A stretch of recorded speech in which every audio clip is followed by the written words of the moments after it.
Mesdames et messieurs, bonsoir et bienvenue dans ce journal en cette soirée du vendredi 17 février 2023. Dans les actualités de ce jour, parlons sport pour commencer. Les sportifs malagasy méritent d'être honorés du fait de leur exploit et pour avoir porté haut l'honneur du pays selon le président de la République, Andry Rajoelina, ce jour. L'équipe nationale malagasy de basketball, le 3 contre 3, a été reçue au palais d'État d'Ambotsroich après avoir brillé durant le championnat d'Afrique l'an dernier, mais aussi en remportant la médaille d'or durant les Jeux africains au Maroc en 2019. Ils ont également été décorés aujourd'hui. Reportage de Hansa Razonorvel et Eric Raslouvormanen. Les joueurs de basketball, le 3 contre 3, ont été reçus au palais d'État d'Ambotsroich aujourd'hui. Après avoir fait des exploits en portant haut l'honneur du pays durant les Jeux africains au Maroc en 2019, Livio, Eli, Arnold et Fiar ont également pu permettre au pays d'être champion d'Afrique l'an dernier en Égypte. Pour leur part, nos joueuses ont été sacrées vice-champions d'Afrique en Égypte, à savoir Christiane, Sidonie, Chine et Muriel. Il ne faut pas oublier les exploits de ces athlètes, raison pour laquelle ils ont été honorés aujourd'hui selon le président Andry Rajoelina à Ambotsroich. C'était aussi l'occasion pour la Fédération malagasy de basketball de montrer sa reconnaissance envers l'État. En effet, le basketball 3x3 est véritablement une spécialité des Malagasy et sans le soutien de l'État, ils n'auraient pas obtenu ces résultats. Beaucoup reste encore à faire, raison pour laquelle la Fédération souhaite que le soutien de l'État se poursuive.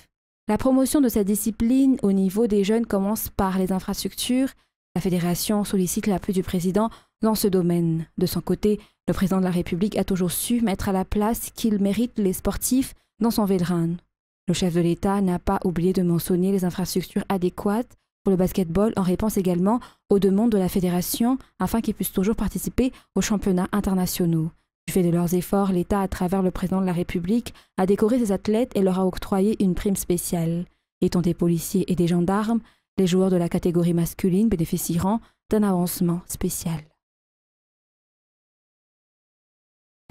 Restons toujours dans cette page sportive. Les joueurs, le staff technique ont été dotés d'une prime de performance de 150 millions d'ariars par la Fédération malagasy de football hier afin de les remercier de leur travail accompli durant la tenue du championnat d'Afrique des Nations 2022 en Algérie. Madagascar a été médaillé de bronze. Cette prime de performance vient du budget de la Fédération, selon les informations. Et dans les actualités politiques, la CENI est indépendante dans l'élaboration de la date des élections. Néanmoins, l'avis de la HCC sur la conformité de ces dates à la Constitution est nécessaire, affirme le rapporteur général. Sauf pour des raisons exceptionnelles, la date des élections ne peut pas être reportée. Les tentatives de mettre en place un régime transitoire n'ont aucune raison d'être. C'est Nourani Irlant nous en dit plus. La Commission électorale nationale indépendante attend la confirmation de la date électorale par le gouvernement à travers un décret si la Haute Cour constitutionnelle a déjà émis que le calendrier électoral est conforme à la Constitution. Par ailleurs, la CENI avait dû procéder à la demande d'avis de la HCC concernant le délai pour la tenue des élections d'un côté, mais aussi la coordination et la conformité de la tenue de ces élections par rapport à la saison des pluies, affirme le rapporteur général de la CENI. Cette dernière ne peut pas prendre la décision de reporter les dates des élections, sauf pour des raisons exceptionnelles. Le rapporteur général a souligné que la CENI est indépendante dans l'élaboration de la date des élections. Et les parlementaires qui soutiennent le régime actuel se disent être prêts pour les échéances électorales aujourd'hui, notamment les élections présidentielles. Concernant les affaires de Nini que certains véhiculent actuellement, cela n'a pas lieu d'être car il n'apporte aucun intérêt pour le pays. Madagascar est déjà dans un état d'élection démocratique, c'est pourquoi il faut y procéder et tout le monde peut participer aux élections dont le peuple est le décisionnaire, affirment ces parlementaires. Un reportage de Radramanan Zatou et Secharan Jenas. Cela fait longtemps que les entités soutenant le président de la République sont prêts. Et la validation par la Haute Cour constitutionnelle du calendrier électoral les pousse à renforcer leur soutien, affirment les parlementaires soutenant le régime actuel.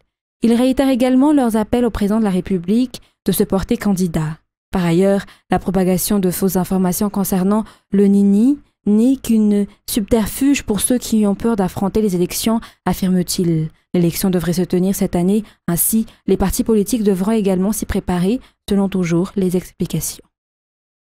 Et dans les actualités sociales, le taux de vaccination à Madagascar a connu une baisse en 3 ans selon le rapport du ministère de la Santé publique.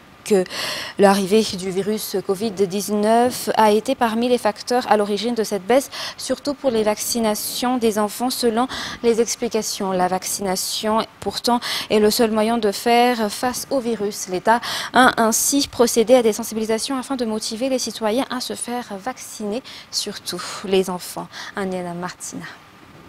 Le taux de vaccination à Madagascar n'a cessé de baisser en 3 ans, selon les statistiques émanant du ministère de la Santé publique. Ce sont les enfants qui n'ont pas encore reçu leur premier vaccin qui sont concernés par ces faits, car si seulement 61 n'ont pas pu être vaccinés en 2020, ils ont été 161 487 en 2022. Si le taux de vaccination de la BGG avoisinait les 93% en 2020, ce taux n'est plus que de 74% en 2022. Cette baisse ne concerne pas uniquement la vaccination des enfants, mais porte sur tous les vaccins qui sont au nombre de 16. Pour le vaccin du Covid-19, qui a été le dernier en date, seulement 7,8% des Malagasy ont été vaccinés. Ainsi, le ministère de la Santé publique a mis en place des stratégies en collaboration avec les partenaires afin d'éviter l'apparition de nouveaux virus face à ce taux très faible. Cela a débuté hier à travers le regroupement et la formation des journalistes. Une descente a également eu lieu au niveau de la direction de la vaccination à Befehlatanen. Parlant météo, certaines régions sont placées en alerte verte cyclonique à l'approche du cyclone tropical Freddy, à savoir les régions Atsnanan, Analanzrou, Fadva, Fidvnan et Atimu Atsnanan. En effet, selon les prévisions de Météo Madagascar, ce cyclone tropical intense devrait toucher le littoral centre-est d'ici mardi ou mercredi. Vers midi aujourd'hui, Freddy était localisé à 2900 km à l'est-nord-est de Tuamasn. Obrasammanan nous en dit plus. Malgré le fait que le centre du cyclone tropical intense Freddy se situait encore à 2900 km à l'est-nord-est de Tuamasn aujourd'hui, vers midi, les régions Analanzrou, Antinanan, Vatfav, Fitfnan et Atimotsnanan sont placées en alerte verte selon les informations de Météo Madagascar. Ainsi, ces régions devraient se préparer particulièrement à l'arrivée de ce cyclone et leurs populations sont ainsi priées de se conformer aux prescriptions correspondantes. Selon toujours les informations reçues auprès du service météorologique, ce cyclone tropical intense se déplace vers l'ouest à une vitesse de 24 km/h avec des vents moyens de 195 km/h et des rafales de 275 km/h. Par ailleurs, les conditions météorologiques en mer vont commencer à se dégrader à partir de la nuit du lundi 20 février 2023 avec des houles générées par ce cyclone tropical intense Freddy. Et page fait divers concernant l'assassinat d'un enfant de 10 ans il y a une semaine. 7 personnes qui y auraient participé de près ou de loin ont été arrêtées. Selon les informations, ce seraient les locataires de leur maison qui seraient les cerveaux de ce crime. Ces derniers n'avaient pas pu honorer leur loyer et les propriétaires des maisons les auraient ainsi avertis. Raison pour laquelle ces locataires auraient assassiné l'enfant sous le coup de la colère. Ils auraient ciblé le propriétaire de la maison mais étaient tombés sur l'enfant. L'attaque avait été perpétrée par le couple avec leurs proches et leurs amis. La mère de famille n'était pas dans la maison pendant l'action. Ils ont aussi violé la domestique de maison. Certains d'entre eux ont directement assassiné l'enfant, si d'autres sont des complices. Et dans les actualités internationales, la Turquie et la Syrie ont été frappées par 2 séismes le 6 février 2023. Après ces tremblements de terre d'une forte magnitude, les secouristes turcs et ceux venus de l'étranger poursuivent leurs recherches dans les décombres en quête de survivants. Cette catastrophe naturelle a fait des milliers de morts et touché quelques 13,5 millions de personnes. France 24. Au cœur des maisons effondrées, ces villageois prennent le risque d'aller récupérer un tapis ou un matelas. Sans toit, ils se sont installés à quelques mètres de là, dans ces serres maraîchères. Nous sommes allés dans un premier endroit, mais c'était très encombré et tout le monde faisait ses besoins partout. Donc nous sommes venus ici pour trouver un peu de confort. Ma mère est malade, elle ne se sentait pas à l'aise. Ici, nous vivons à neuf. Les villageois ont également récupéré des ustensiles pour cuisiner la nourriture distribuée par l'aide d'urgence. Mais pour s'installer, il a fallu faire de la place. Les agriculteurs ont déraciné des plants de tomates et sacrifié une partie de leur récolte. Un manque à gagner estimé à près de $1000 pour cette habitante qui vit dans des conditions très difficiles. Nous n'avons pas de vêtements propres. Nous ne pouvons pas nous nettoyer comme nous le voudrions. Il n'y a pas de douche. Nous ne pouvons pas changer de vêtements. C'est très difficile de vivre ici. Il n'y a pas d'évier, nous n'avons rien, c'est comme vivre à l'air libre. Sur les 3000 habitants du village de Samandag, 2 tiers vivent désormais dans ces serres, après l'effondrement de la plupart des bâtiments. En Turquie, 56 000 édifices seraient aujourd'hui inhabitables selon le gouvernement, détruits ou trop endommagés pour y vivre. Et Joe Biden a indiqué jeudi vouloir parler au président chinois Xi Jinping au sujet du ballon chinois abattu le 4 février alors qu'il survolait les États-Unis. Incident qui a provoqué un nouveau refroidissement des relations entre les deux pays. France 24 toujours. Good afternoon.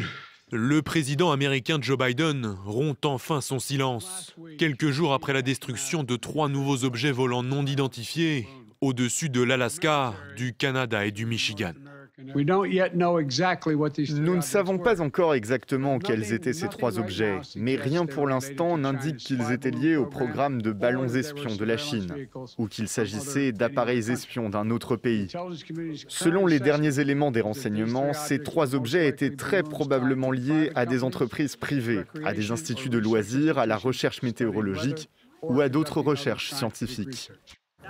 Pour l'heure, aucun débris des 3 objets n'aurait été retrouvé. Impossible donc d'en certifier l'origine, contrairement au premier ballon, un aéronef espion chinois selon Washington. Le 4 février dernier, il est abattu par l'armée américaine.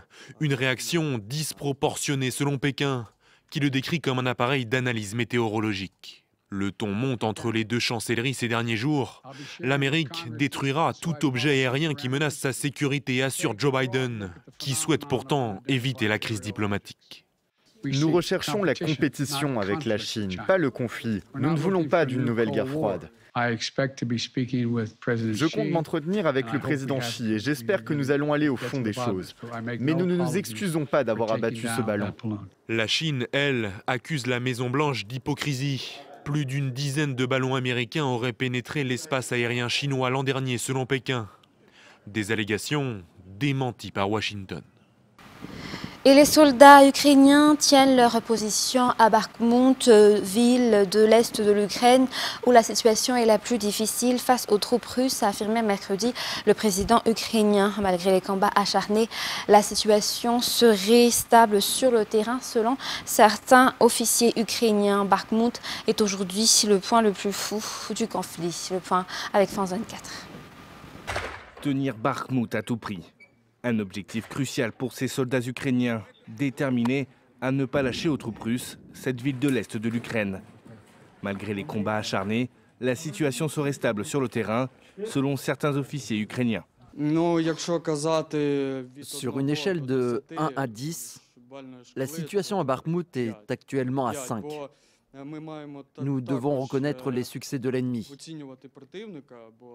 Il y a les troupes régulières russes ici, et leur artillerie tire avec précision. Bakhmout est aujourd'hui le point le plus chaud du conflit. Une bataille violente et meurtrière, comparable pour certains à celle de Verdun lors de la Première Guerre mondiale. Les Russes encerclent la ville et parviennent à gagner du terrain, mais au prix de pertes humaines extrêmement lourdes. Ils ont beaucoup d'effectifs. Ils envoient beaucoup de troupes. Je ne pense pas que ce soit durable pour eux de continuer à attaquer de cette façon. Il y a des endroits où leurs corps sont simplement entassés. Il y a une tranchée où ils n'évacuent tout simplement pas leurs blessés ou leurs tués. Ils les laissent là et continuent à envoyer encore et encore des vagues de soldats. Malgré les bombardements intensifs, au moins 5000 habitants sont restés sur place, sur un total de 70 000 avant la guerre. Des bénévoles tentent de les aider tant qu'ils le peuvent, et surtout de les convaincre d'évacuer. C'est difficile de quitter ma maison. Comment puis-je partir? Vous vous occupez de beaucoup de choses? Oui, j'ai des vaches, des veaux. J'ai pitié d'eux. Nous comprenons, mais qu'en est-il de votre vie? J'ai pitié de tout. Pour Moscou, prendre Bakhmout permettrait d'engranger un premier succès militaire après de nombreux revers ces derniers mois. Une victoire qui ouvrirait à l'armée russe la route vers Sloviansk et Kramatorsk, les 2 dernières grandes villes du Donbass, région que le Kremlin souhaite conquérir dans sa totalité. Mesdames et messieurs, ainsi s'achève cette édition pour ce soir. Nous vous remercions de votre fidélité. Très bonne suite de programmes sur Viva et très bonne soirée à tous. Au revoir.